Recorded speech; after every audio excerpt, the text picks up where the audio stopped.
acest episod.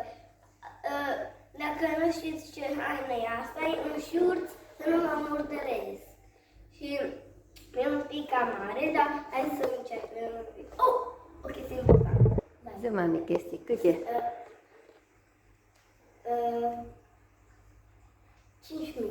5.000 de like-uri. Ok. Ce pregătești până astăzi?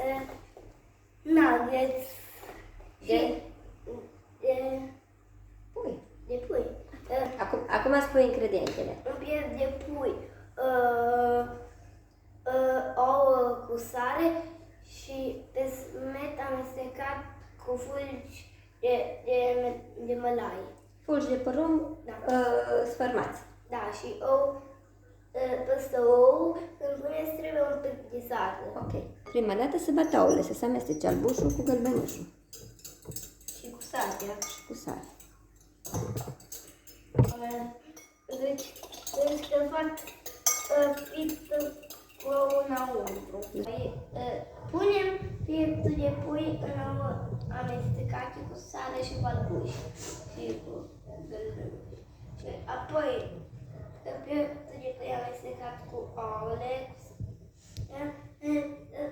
Punem pe smetul cu fulgi de mălai. Și așteptăm să se încălzească uleiul în timpul ăsta. Și hai. Și hai.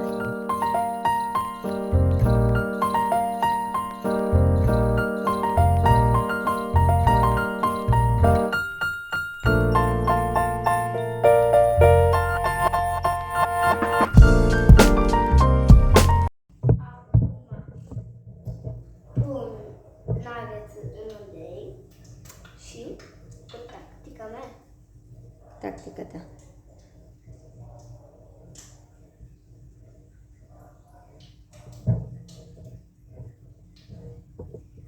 Tu ca să nu iasă. Bravo.